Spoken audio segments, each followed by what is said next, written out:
Chapter 26 panic Aditya. सब अपने आप में मस्त थे। तभी अचानक से अश्वत्थ से कोई टकराया। वो कोई और नहीं अश्वत्थ के डैड थे। अश्वत्थ सॉरी कह ही रहा था कि उसने उन्हें देखा और चुप हो गया।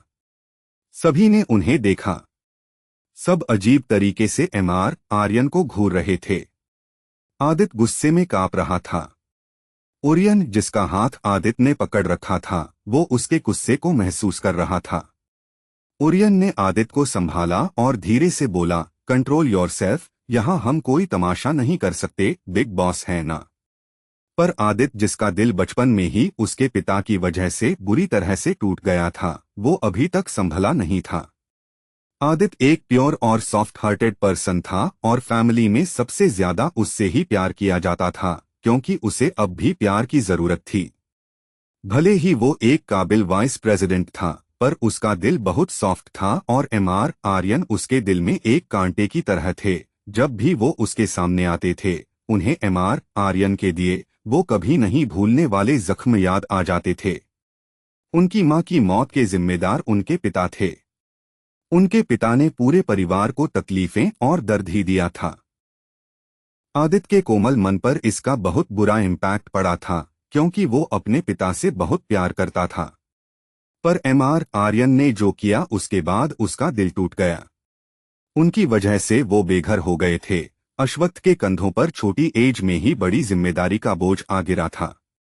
वो जब भी एमआर आर्यन को देखता पैनिक हो जाता था। एमआर आर्यन वो कांटे थे जिसे आदित्य के दिल से निकालना बहुत मुश्किल था। जब जब वो सामने आते उसके दिल के घाव हरे हो जाते थे। अश्वत्थ ने अपने फोन को देखा और बोला, दादाजी हमारा वेट कर रहे होंगे, चलो यहाँ खड़े क्यों हो। तो सब होश में आए और सब अश्वत्थ के पीछे पीछे एमआर आर्यन को इग्नोर करते हुए चले गए। जैना जल्दी से एमआर आर्यन के पास आई और बोली, देखिए वो लोग आपको इज्जत भी नहीं दे सकते। हमें पसंद नहीं करते तो ना करें, आपको तो रिस्पेक्ट दे सकते हैं ना, आखिर आप उनके पिता हैं। चरन्या मन में बोली, ओ गॉड, मॉम क्या चाहती है कि वो अपनी बाहें फैलाकर बोले, डैड आपने जो भी किया सही किया, हे भगवान। और रयान को देखने लगी जो बहुत सैड लग रहा था। चरन्या बोली, आर यू ओके। रयान ने एक गहरी सांस ली और बोला, मॉम आखिर चाहती क्या है। बार बार डैड को इतनी तकलीफ क्यों देती हैं और डैड सहते क्यों रहते हैं। चरन्या कुछ नहीं बोली, वो अंदर ही अंदर बहुत दर्द महसूस कर पा रही थी। चरन्या को अचानक अम्यूजमेंट पार्क वाला किस्सा याद आया जब वो अपने बेटे के साथ वहां गई थी। अश्वत्थ और बाकी सब भी गए थे और एक लड़की भी साथ में थी और तो और अश्वत्थ उस लड़की पर बहुत प्यार बरसा रहा था।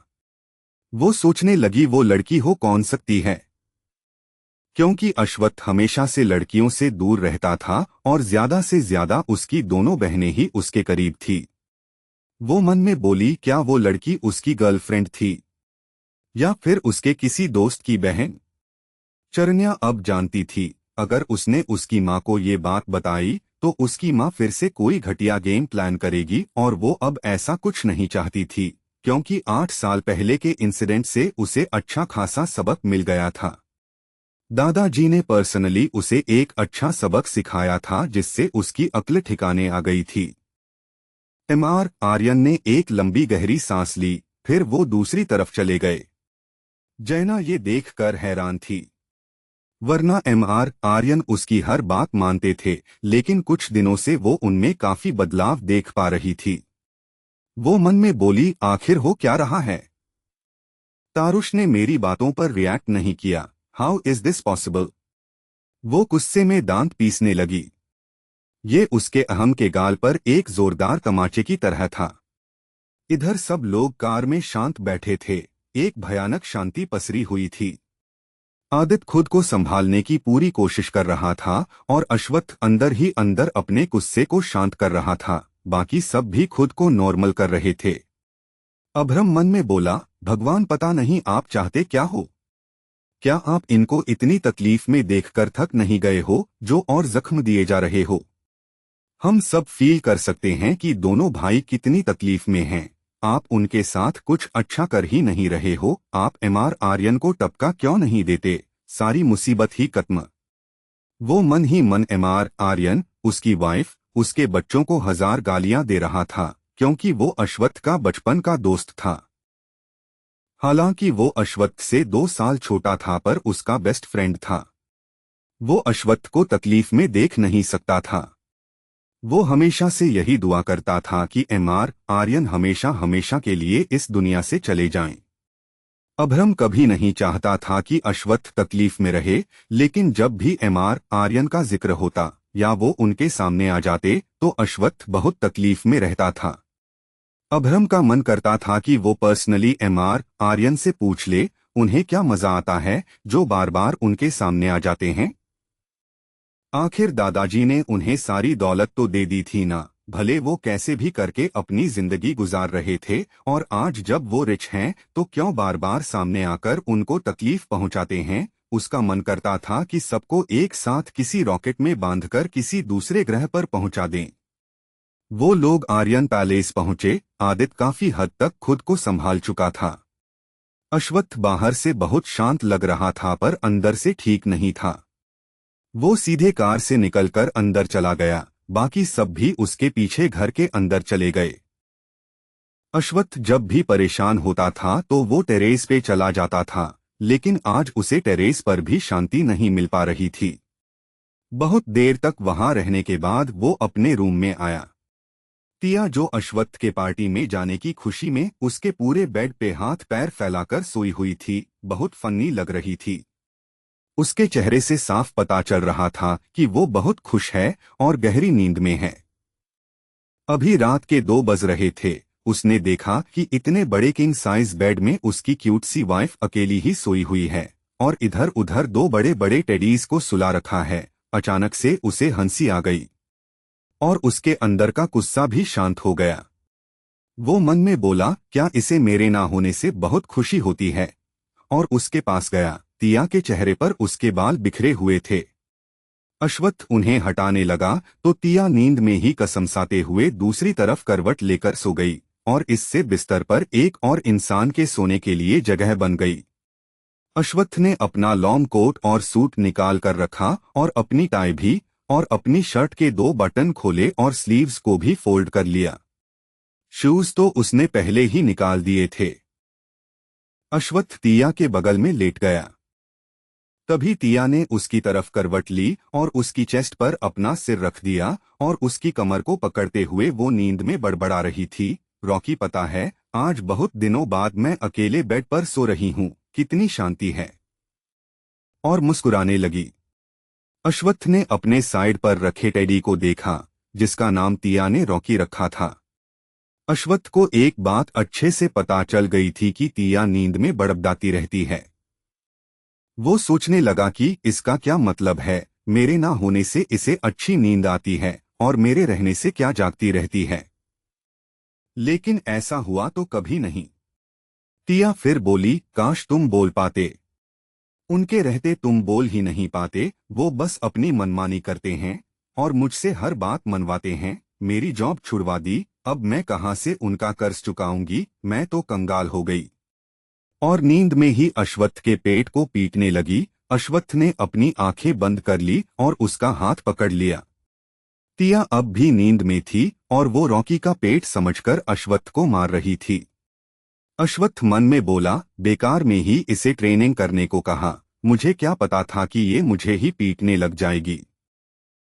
टिया फिर बोली, अरे वाह रॉकी, तुमने मेरा हाथ पकड़ लिया।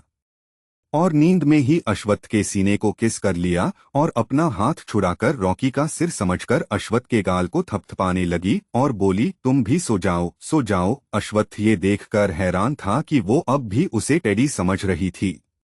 अश्वत्थ ने कुछ नहीं किया और अपनी आंखें बंद कर ली। सुबह के 5 बजे ना टिया उठी थी और ना ही अश्वत्थ। आज दोनों के दोनों सो ही रहे थे, पर खिड़की की तरफ से चिड़ियों की चहचहाहट सुनाई दे रही थी। टिया अश्वत्थ के सीने में अपना सिर छुपाने लगी। अश्वत्थ भी उठने के मूड में बिल्कुल नहीं था। उसे नींद भी आ रही थी और उसने टिया को कसकर पकड़ रखा था। वो उसी के साथ दूसरी तरफ पलटा, जिसकी वजह से तिया को कुछ अजीब फील हुआ और वो अपनी आंखें खोलने पर मजबूर हो गई। आंखें खोलते ही उसे अपने हैंडसम पति का हैंडसम फेस दिखाई दिया। फिलहाल वो सपना समझकर आंख बंद करके सो गई, लेकिन अचानक से दोबारा आंख खोल कर देखा तो उसे अश्वत्थ दिखाई दिया। उसने अश्वत्थ की कमर पर जोर से चिकोटी काटी। अश्वत्थ चिल्लाते हुए उठा और बोला, क्या कर रही हो? तिया बोली, सच में आप हो? आप कब आए? अश्वत्थ वापस बेड पर लेट गया और तिया को अपने ऊपर लिटाया। उसने तिया के सिर को केयरफुली अपने शोल्डर पर रखा। तिया बहुत कंफ्यूज थी कि अश्वत्थ कर क्या रहा है, पर उसने कुछ नहीं पूछा और चुपचाप लेट गई। अश्वत्थ बोला, 30 मिनट मेरे साथ सो जाओ। तिया उसे हैरान होकर देखने लगी। उसे समझ नहीं आ रहा था कि अश्वत्थ करना क्या चाहता है, पर उसने कुछ नहीं कहा। ये भी नहीं कहा कि उसे कॉलेज जाना है। वो बस अपने दिमाग में अलग अलग अंदाजे लगा रही थी और अपनी उंगलियों को गिन रही थी।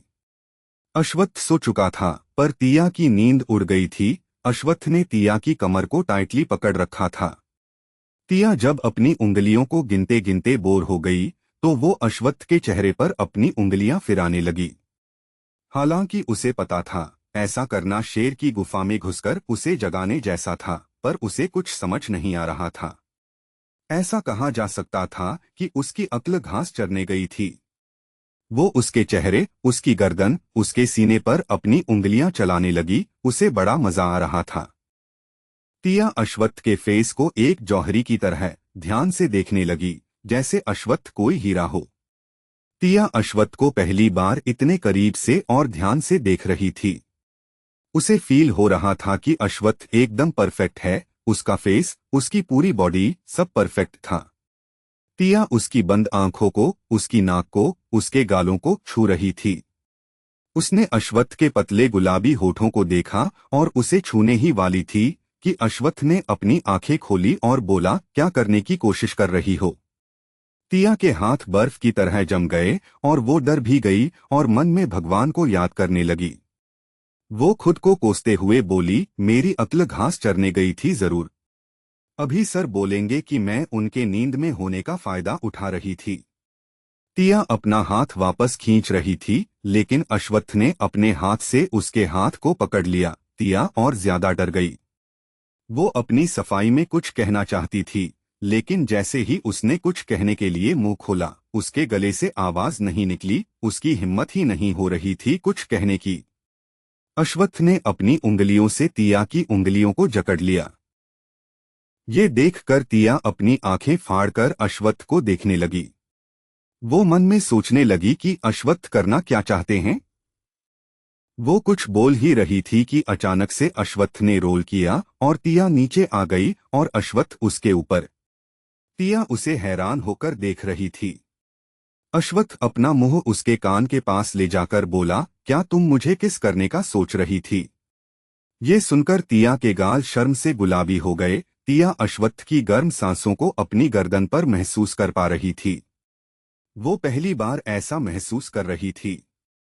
अश्वत्थ की गर्म सांसों ने उसके पूरे बॉडी में सिहरन पैदा कर दी थी। तिया का एक हाथ अश्वत्थ के पीठ पर था और दूसरा अश्वत्थ ने जकड़ रखा था। अश्वत्थ ने उसे देखा। उसके गाल शर्म के मारे गुलाबी हो गए थे। क्या अश्वत्थ और अदित कभी अपने पिता को माफ कर पाएंगे? क्यों तारुष का व्यवहार बदला हुआ था? क्या अश्वत्थ और तिया एक हो जाएंगे या फिर कोई नई मुसीबत उनके बीच दीवार बनकर खड़ी हो जाएगी?